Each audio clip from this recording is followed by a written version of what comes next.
Assalamu alaikum students, welcome to Green Valley Digital Classes. Today we are going to discuss laws of chemical combinations.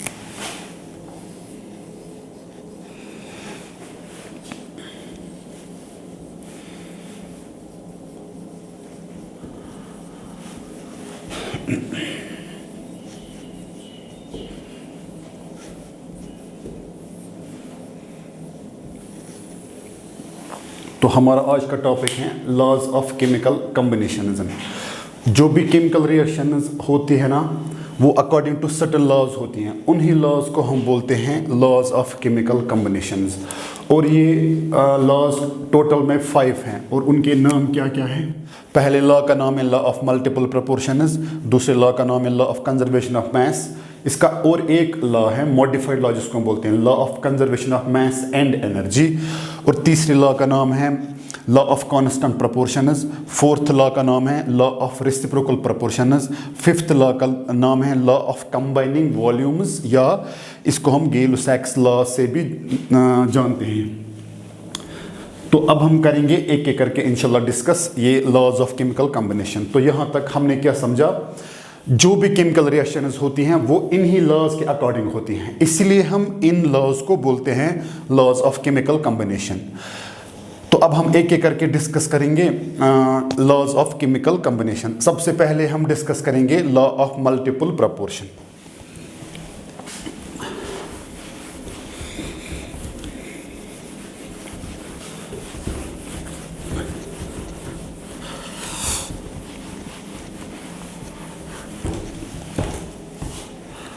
So let us discuss law of multiple proportions, okay?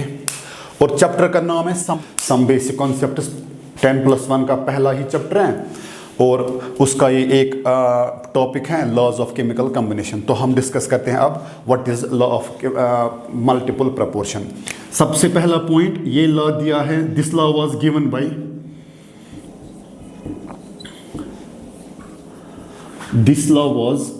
Bye Dalton.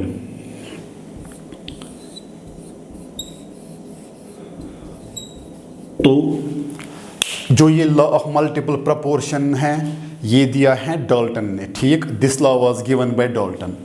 उसके बाद हमने सीखना है law of multiple proportion क्या कहलाता है, what is law of multiple proportion. आपने कुछ बातें याद रखनी हैं, तब आप ये लॉ इजी समझोगे। पहला पॉइंट क्या है, इसमें हम 2 ही एलिमेंट्स कंबाइन कर सकते हैं।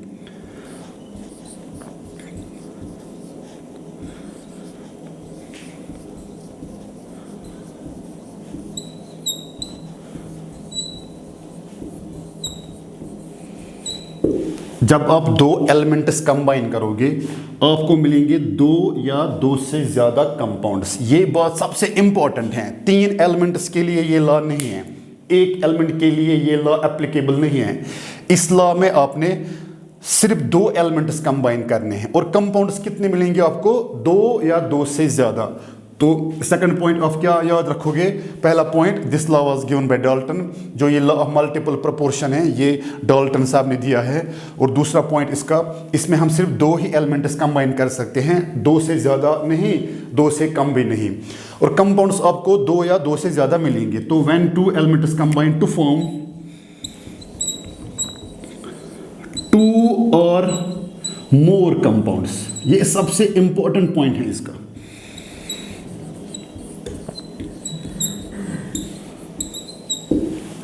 जब भी आप 2 एलिमेंट्स कंबाइन करोगे तो आपको मिलेंगे 2 या 2 से ज़्यादा कंपाउंड्स। ये सबसे इंपॉर्टेंट पॉइंट है, फिर से मैं बोल रहा हूँ, यही है सबसे इंपॉर्टेंट पॉइंट।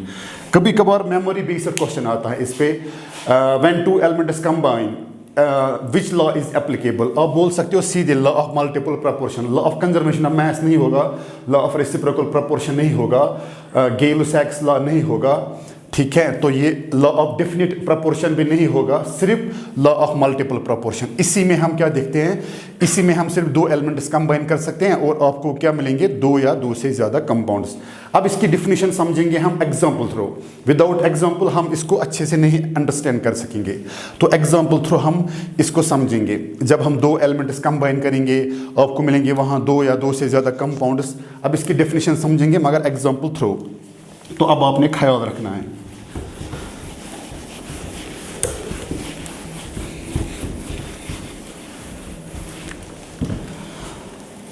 एग्जाम्पल थ्रू आप इसको समझेंगे। What law says, Dalton's law क्या कहलाता है, एग्जाम्पल थ्रू समझेंगे।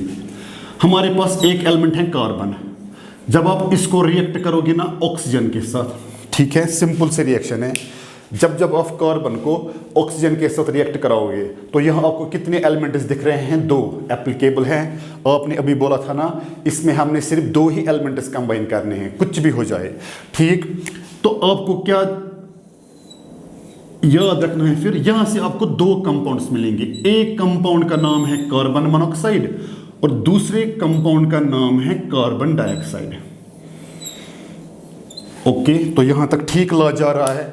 उसने क्या स्टेट किया था, इसमें हमने 2 एलिमेंट्स कंबाइन करने हैं। कंपाउंड्स कितने मिलेंगे, 2 या 2 से ज़्यादा।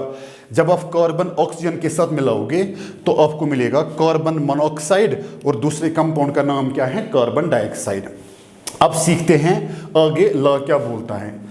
इसको हम एक टेबल की फॉर्म में रखेंगे। टेबल में आपने क्या करना है, देखो, एक कैबिन में आप लिखोगे कंपाउंड्स के नेम,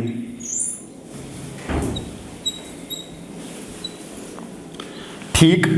एक कैबिन में आप क्या रखोगे, कंपाउंड्स के नाम, और वो कौन सा कंपाउंड है, पहला कार्बन मोनोऑक्साइड और दूसरा कंपाउंड कौन है, कार्बन डाइऑक्साइड। ओके, यहां तक ठीक है।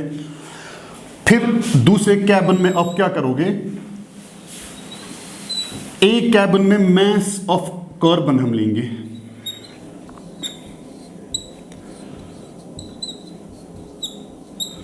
क्योंकि इस कंपाउंड में आपको एक तो कार्बन दिखेगा और ऑक्सीजन। दूसरे कैबिन में हम क्या करेंगे, इसमें लिखेंगे मास ऑफ ऑक्सीजन।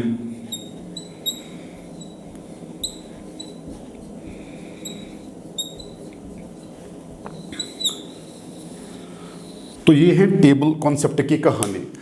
कार्बन जब आप मिलाओगे ऑक्सीजन के साथ आपको 2 कंपाउंड्स मिलेंगे, कार्बन मोनोऑक्साइड, कार्बन डाइऑक्साइड। फिर हमने तुरंत एक टेबल बनाना है। टेबल के हमने 3 कॉलम्स बनाए। एक कॉलम में आपने कुछ भी हो जाए नाम लिखने हैं, ज़रूरी नहीं है, फिर पहले हमने समझना है इसको। और उसमें क्या लिखोगे आप, कंपाउंड्स के नाम, कार्बन मोनोऑक्साइड, कार्बन डाइऑक्साइड। और दूसरे कॉलम में आप क्या लिखोगे, मास ऑफ कार्बन। तीसरे कॉलम में क्या लिखोगे आप, मास ऑफ ऑक्सीजन। चलो जी, अब हम मास ऑफ कार्बन की बात करेंगे।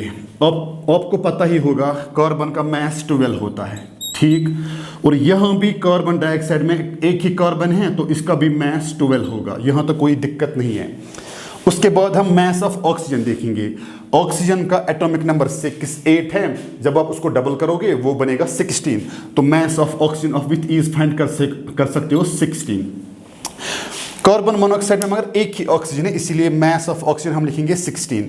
मगर कार्बन डाइऑक्साइड में आपको 2 ऑक्सीजन हैं। एक ऑक्सीजन का मास 16 है और 2 ऑक्सीजन का मास होगा ना 32। जब आप 16 को मल्टीपल करोगे 2 के साथ तो 32 किया हमने। अब अपना टेबल कंप्लीट। अब हम सिनेरियो समझेंगे। What law says, what is law of multiple proportion. सबसे इंपॉर्टेंट लॉ है ये, इसका सम बेसिक कॉन्सेप्ट इसका फिर से मैं आपको याद दिलाऊंगा। हमने क्या डिस्कस किया था इससे पहले, ये लॉ सिर्फ एप्लीकेबल 2 एलिमेंट्स के लिए हैं, कुछ भी हो जाए। 2 से ज़्यादा एलिमेंट्स के लिए एप्लीकेबल नहीं है, 2 से कम एलिमेंट्स के लिए एप्लीकेबल नहीं है। नंबर 2, जब भी आप 2 एलिमेंट्स कंबाइन करोगे आपको 2 या 2 से ज़्यादा कंपाउंड्स मिलेंगे। तो आप देख रहे हो कार्बन और ऑक्सीजन आप रिएक्ट कर रहे हो, आपको क्या मिल रहा है, कार्बन मोनोऑक्साइड एक कंपाउंड, कार्बन डाइऑक्साइड दूसरा कंपाउंड। फिर हमने इनको तुरंत डालना है टेबल में ताकि हम इसको अच्छे से इजी वे में अंडरस्टैंड करेंगे। व्हाट लॉ सेज, तो 3 कॉलम्स आपने बनाए। एक कंपाउंड, एक में लिखा आपने compound carbon monoxide, carbon dioxide, दूसरे में मास ऑफ कार्बन, तीसरे में मास ऑफ ऑक्सीजन। अब सुनो क्या मसला है। अगर आप टेबल के और गौर देखोगे ना, कार्बन मोनोऑक्साइड में कार्बन का मास 12, ओके। कार्बन डाइऑक्साइड में कार्बन का मास 12, इसका मतलब कार्बन का मास इसमें फिक्स है। जितना मास कार्बन मोनोऑक्साइड में है ना कार्बन का 12, उतना ही मास कार्बन डाइऑक्साइड में कार्बन का है 12। तो एक एलिमेंट का मास यहां आपने फिक्स करना है। फिक्स का मतलब सेम, तो एक एलिमेंट का मास सेम होना चाहिए। तो मैं आप लोगों के लिए यहां लिखूंगा थोड़ा सा, same mass of one element. जब भी आपने देखना है क्या ये examples law of multiple proportion obey करेंगे या नहीं करेंगे, बस दो ही पॉइंट्स आपने याद रखने हैं।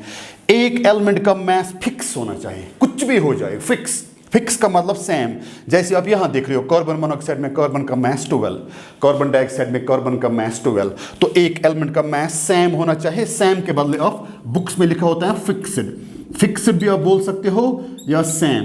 तो एक एलिमेंट का सेम मास होना चाहिए। अब हम दूसरे एलिमेंट की बात करेंगे। दूसरे एलिमेंट कौन है यहाँ? ऑक्सीजन। कार्बन मोनोऑक्साइड में ऑक्सीजन का मास है 16, कार्बन डाइऑक्साइड में ऑक्सीजन का मास है 32। तो ये है ना एक एलिमेंट के डिफरेंट मासेस। आप बोल रहे हो हाँ ये हैं different masses of another element। यहां तक क्रिस्टल क्लियर है? तो आपने क्या याद रखना है? सबसे पहले टू एलिमेंट्स के लिए एप्लीकेबल है, कंपाउंड्स कितने मिलेंगे? दो, ये दो से ज्यादा। उसके बाद एक एलिमेंट का मास फिक्स होना चाहिए, कुछ भी हो जाए। अगर फिक्स नहीं ना होगा तो law is not valid, trust में। तो एक एलिमेंट का अपने मास क्या करना है? फिक्स। अब दूसरे का हम देखेंगे। ये आपको दूसरे एलिमेंट के डिफरेंट मैसेज दिख रहे हैं। आप बोल रहे हैं हाँ different masses of another element. फिर थोड़ा इसको और सिंप्लीफाई करने की कोशिश करेंगे। देख मैं आपको अच्छे से ये समझाऊंगा लॉ क्या बोल रहा था, लॉ का मतलब क्या था एक्चुअली। तो ये है ना अब दूसरे एलिमेंट के डिफरेंट मैसेज। अब मैं उनका रेशियो निकालूंगा। रेशियो का मतलब कुछ नहीं है, 16:32। आप बोल रहे हो हाँ सही है, यहां तक कोई दिक्कत नहीं है। पहले आप लोगों ने क्या याद रखा? एक एलिमेंट का सेम मास होना चाहिए और दूसरे एलिमेंट के डिफरेंट मासेस होने चाहिए। फिर आपने उनका क्या निकाला? रेशियो। और रेशियो आपका क्या आया? 16:32। तो मैं यहां बोल सकता हूं ये अब आपने यहां क्या लिखा है? ये है ratio of, okay, ratio of किसका? Different masses of another element. दूसरे एलिमेंट के डिफरेंट मैसेज का रेशियो। थोड़ा और सिंप्लीफाई करेंगे, मैथ्स घुसाएंगे इसमें और सिंप्लीफाई करेंगे। लास्ट पॉइंट अब आपने देखना है हम क्या करेंगे। इस रेशियो को हम और ज्यादा सिंपल बनाएंगे। कैसे बनाएंगे? 61 और 62 और। तो आपको क्या निकला अब यहां रेशियो? 1:2। एग्री और नॉट? तो रेशियो क्या निकला? 1:2। वाओ, रेशियो निकला 1:2। और ये रेशियो क्या निकला आपको? Simple whole number ratio. क्या क्या क्या? सिंपल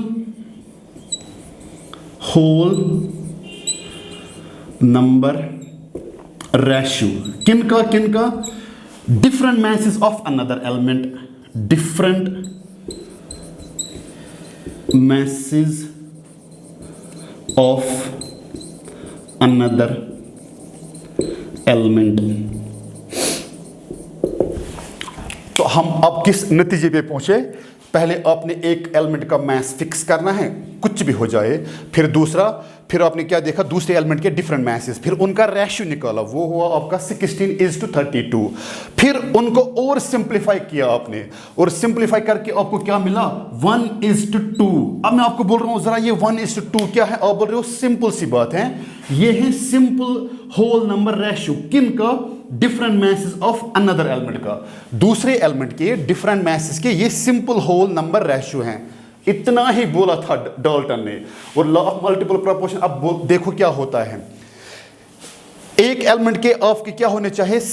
डिफरेंट मैसेज के सिंपल होल नंबर रेशियो। कुछ भी हो जाए, एक एलिमेंट के डिफरेंट मैसेज के सिंपल होल नंबर रेशियो होने चाहिए। और दूसरे साइड से एक एलिमेंट के सेम मैसेज होने चाहिए। यही बोला था डाल्टन ने, ठीक है। और इसी को हम बोलते हैं लॉ ऑफ मल्टीपल प्रोपोर्शन।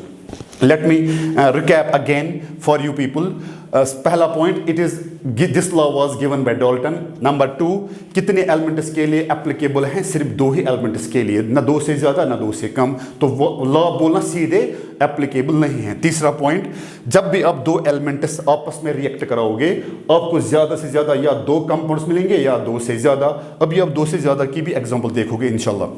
उसके बाद हमने डेफिनेशन इसकी सीखनी थी, समझनी थी, ये लॉ क्या बोलता है। तो उसने क्या बोला था, जब एक एलिमेंट के डिफरेंट मैसेस के सिंपल होल नंबर रेशियो होने चाहिए। ये अब सिनेरियो ये है, बस ये है सिनेरियो। क्या क्या क्या क्या, एक एलिमेंट के डिफरेंट मैसेस के सिंपल होल नंबर रेशियो होने चाहिए और दूसरे एलिमेंट का क्या होना चाहिए, सेम या फिक्स्ड मैस। बस इसी को बोलते हैं law of multiple proportion. Trust me, law of multiple proportion इतना ही है, ठीक। अब आप बोलोगे अगर एक एलिमेंट का सेम मैस नहीं होगा तो लॉ एप्लीकेबल नहीं है। बस आपने 1 मिनट वेट करना है, वो भी देखेंगे, वो भी क्रॉस चेक करेंगे। पहले आपने डेफिनेशन समझनी है। डेफिनेशन क्या है, एक एलिमेंट के डिफरेंट मैसेस के सिंपल होल नंबर रेशियो होने चाहिए और दूसरे एलिमेंट के सेम या फिक्स्ड मैस होने चाहिए। उसी लॉ को हम बोलते हैं लॉ ऑफ मल्टीपल प्रोपोर्शन। अगर आपने एक्सप्लेन करना होगा सिंपल वर्ड्स में, देखो कैसे करोगे। जब एक एलिमेंट के डिफरेंट मैसेस के simple whole number ratio combine होंगे दूसरे एलिमेंट के सेम या फिक्स्ड मैसेस के साथ, जब आप 2 एलिमेंट्स कंबाइन करोगे और आपको मिलेंगे 2 या 2 से ज्यादा कंपाउंडेशन, such law is called law of multiple proportion. उम्मीद करता हूं आपको ये सारा समझ आया होगा। फिर से मैं बोल रहा हूँ आपके लिए, सबसे इंपॉर्टेंट लॉ है लॉ ऑफ मल्टीपल प्रोपोर्शन। क्या क्या क्या, जब एक एलिमेंट के डिफरेंट मैसेस के सिंपल होल नंबर रेशियो दूसरे एलिमेंट के सेम मैसेस के साथ कंबाइन होंगे, जब 2 एलिमेंट्स ऑफ कंबाइन करोगे आपको मिलेंगे 2 या 2 से ज़्यादा कंपाउंड्स। ओके, इसी को हम बोलते हैं लॉ ऑफ मल्टीपल प्रोपोर्शन। और किसने दिया था ये, डाल्टन ने। अब हम आगे बढ़ेंगे और कुछ एग्जांपल्स देखेंगे।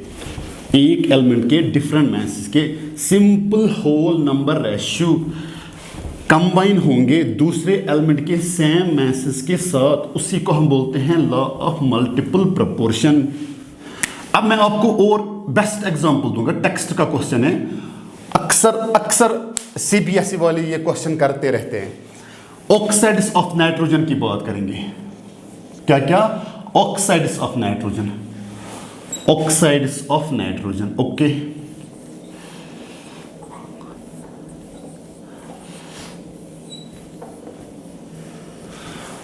ऑक्साइड्स ऑफ नाइट्रोजन कुछ नहीं होता है ये ऑक्साइड्स ऑफ नाइट्रोजन। इसका मतलब है जब आप नाइट्रोजन को ऑक्सीजन के साथ रिएक्ट कराओगे तो जो भी जितने भी कंपाउंड्स वहां मिलेंगे उन्हीं को हम बोलते हैं ऑक्साइड्स ऑफ नाइट्रोजन। तो पहला कंपाउंड क्या मिलेगा, N2O, डाई नाइट्रोजन ऑक्साइड इसका नाम है। दूसरा NO, इसका नाम है नाइट्रोजन ऑक्साइड। फिर N2O3, फिर N2O4, फिर N2O5।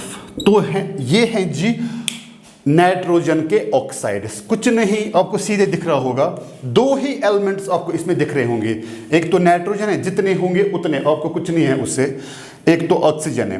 आप बोल रहे हो ठीक है, क्या यही ऑक्साइड्स ऑफ नाइट्रोजन है? कभी कभार ये भी पूछते हैं ऑक्साइड्स ऑफ नाइट्रोजन, तो वो 5 आपको मिलेंगे। Di nitrogen oxide, nitrogen oxide, di nitrogen trioxide, di nitrogen tetraoxide, di nitrogen pentoxide.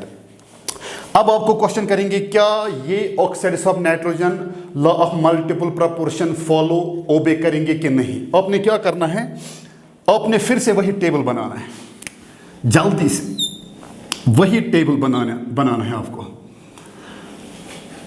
और एक कॉलम में आपने कंपाउंड्स पहले ही से छपा के रखे हैं, N2O, NO, N2O3, N2O4, N2O5। इन्हीं को हम ऑक्साइड्स ऑफ नाइट्रोजन बोलते हैं, ठीक है। ये हाईली स्टेबल होते हैं। दूसरा, फिर एक में लिखेंगे हम मैस ऑफ नाइट्रोजन, ठीक। एक नाइट्रोजन का मैस है 14, तो 2 के कितने होंगे, 28, कॉमन सेंस है।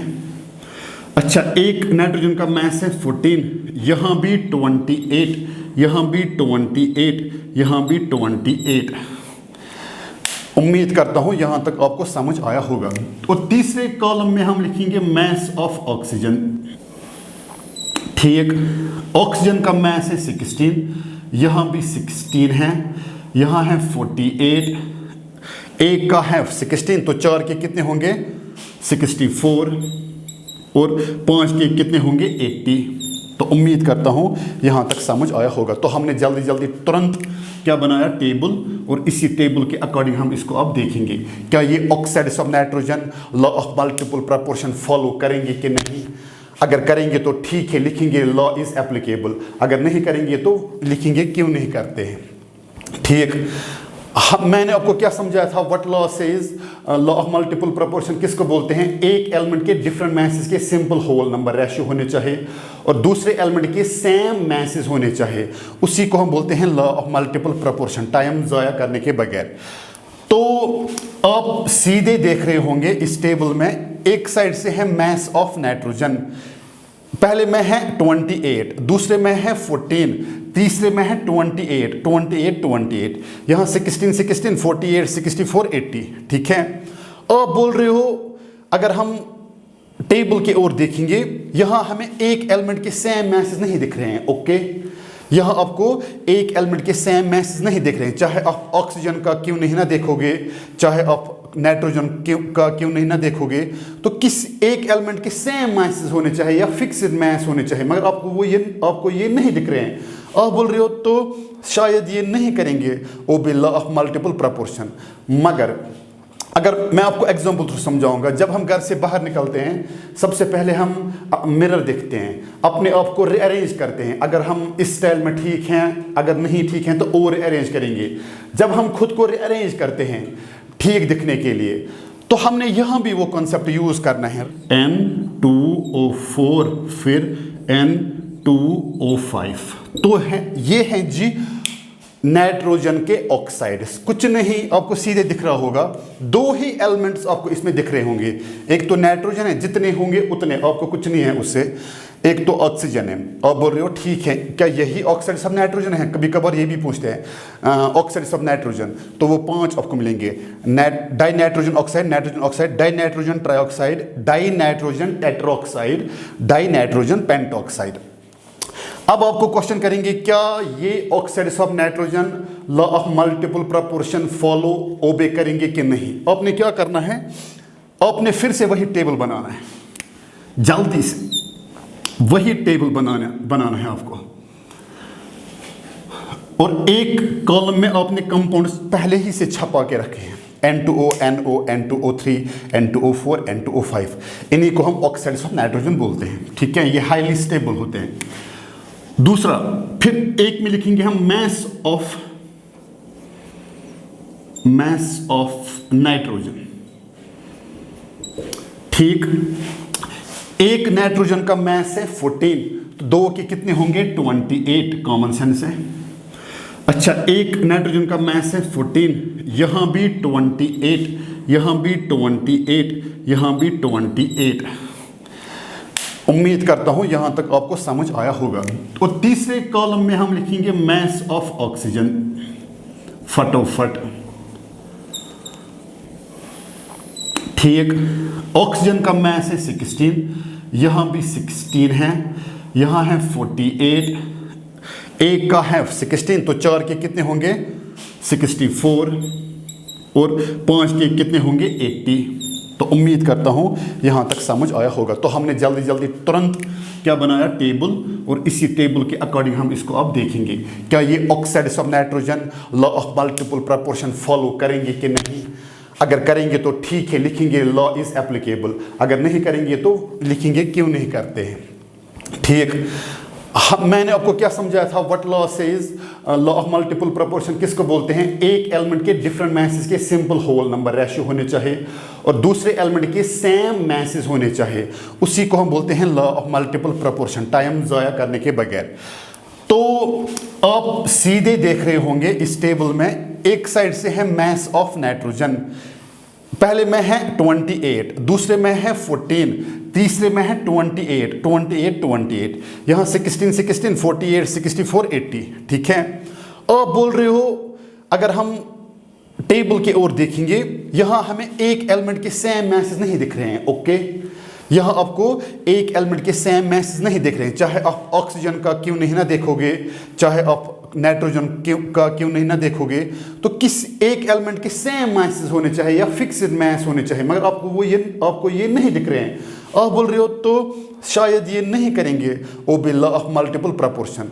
मगर अगर मैं आपको एग्जांपल थ्रू समझाऊंगा, जब हम घर से बाहर निकलते हैं सबसे पहले हम मिरर देखते हैं, अपने आप को रीअरेंज करते हैं, अगर हम इस स्टाइल में ठीक हैं, अगर नहीं ठीक हैं तो और रीअरेंज करेंगे। जब हम खुद को रीअरेंज करते हैं ठीक दिखने के लिए, तो हमने यहाँ भी वो कॉन्सेप्ट यूज़ करना है।